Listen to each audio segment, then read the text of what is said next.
Airtel 4G Co presents The Calling, co-powered by Sony Bravia OLED and Swiggy. All right, Preeti. What's happening? So here we are in Bengaluru, Uh-huh. and we've heard so much about your love for chocolate and all things delicious. So I thought we'd bring you somewhere to really max out that sweet tooth my and dig God. into all the tasty chocolate delights and other delights that we might encounter at Lavon. I brought her in and I just sort of showed her, look, today has been a rough day. I know it's been a pretty crazy time on the ATV. I thought it'd be really nice if we could just take it easy, get some chocolate healing, just make it an indulgent evening. So why don't you help me realize what this whole chocolate thing was? Because I was having major FOMO. They've got these fancy-looking works of art just arranged in little rows. Those shiny glazes. Yeah. Things And that the you're like, how fresh do they little make this thing? Yeah. fruits and the beautiful little icing. And you're Stop, just like, I'm feeling so hungry pretty. now. First we just had like a full chocolate porn Oh my session. God. Wow. I think the two of us just we got lost in this whole foodgasm for some time. There was an eclair with salted caramel and hazelnut. Possibly one of the best eclairs I've had, highly recommended. What happened next was that Gaurav actually called the chef, Chef Vinesh, Johnny. So Gaurav came to me and he's like, how can we take this to the next level? And I said, you know what, let's do a masterclass with Preeti. Oh my God. And I'm super excited to tell you that we are actually going to be making a chocolate tart You're going to be making a chocolate with tart? hazelnuts. With hazelnuts in it? With salted caramel. Oh my God. So it's going to be amazing. Amazing. Yeah. I felt like I was on this TV show. I mean, Really? What a surprise. Jeez, I how wonder things what work made you out. feel that way. no, like one of the food ones, like typically food ones. Because you have these aprons on and this whole professional looking kitchen and you're actually there and you're making something with the chef. It was nice to see something that was so complex. It was beautiful to see that up close in person. Was it edible? Dude, it was not only was it edible, it was Marvelous, fantastic, beautiful. Well, you didn't bring me any, so I can't believe you. The tart that we created, there were all these layers. So, the first layer was a biscuity tart. Then there was the crunch of the French biscuits that came in. Then that oozy, golden, smooth, silky texture of the salted caramel. On top of which there was a soft, lightly textured mousse, topped by a crunchy macaron, encased with a shell of chocolate. So you see the kind of textures that were happening there, the differences in the colors. Thanks so much. I would never have dreamed of ever making something even remotely close to this. I love chocolate, I love hazelnut, I love salted caramel, and all of them together in a dessert that I had a hand in making just made it all the better. And thanks, Gaurav, for curating this for me. It was incredible. My pleasure. Now let's get it tarted in Let's here. get it done. You've been saying that all day. I love how we're just casually sitting in the rain and having this discussion, unfazed. I'm getting wet just thinking about it. It was nice to step away from this experience, having explored something which previously was quite intimidating for me. And this was making something pretty complex, at least from my perspective. So I was like, well, I can definitely go home and bake a cake now, at the very least. So yeah, it was nice. But how about your experience? Ooh, vintage cars. Yeah, how did the cars go? So I heard her complaining about the fact that she didn't have a dress and stuff like that. And I was just like, okay, fine, cool. So Hashtag maybe that's girly one way to things. personalize it. So I took her shopping. My first reaction when I won the bucket list was, oh my God, I need something pretty to wear. Someone may have picked up on that because I was being taken shopping with my own personal stylist next to me. I was like, wow, step one's been fun so far. And now that I've been dressed up, I was even more confused. Like, what kind of experience would possibly require me to be in a dress? I had no idea what was coming my way.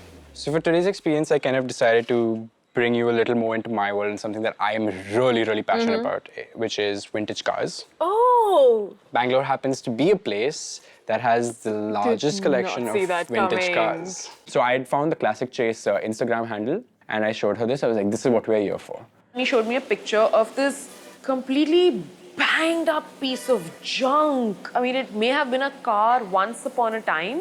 And he was like, we're going to see this. And I looked at him, I'm like, are you serious? What? Oh turns out what you saw in the picture is basically this.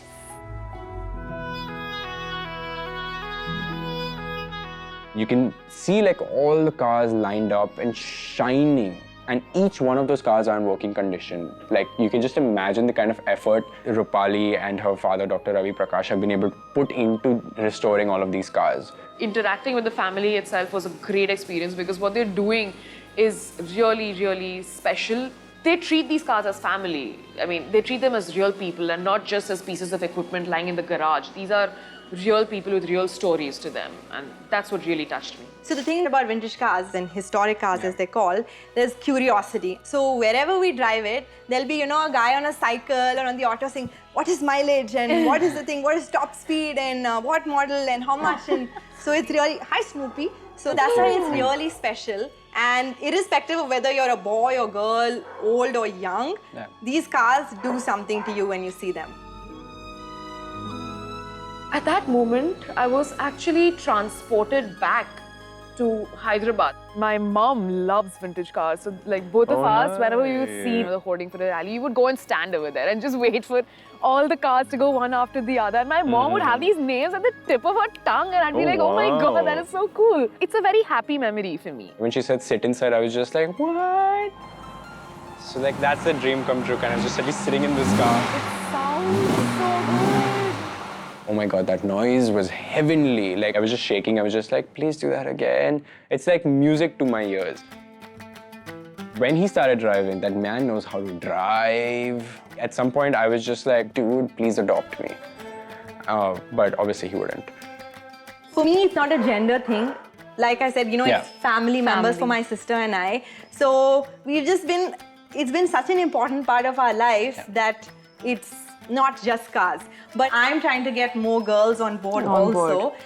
Because cars are not just for boys. There's so much more to it. Did I expect to find my definition of feminism in a garage full of vintage cars?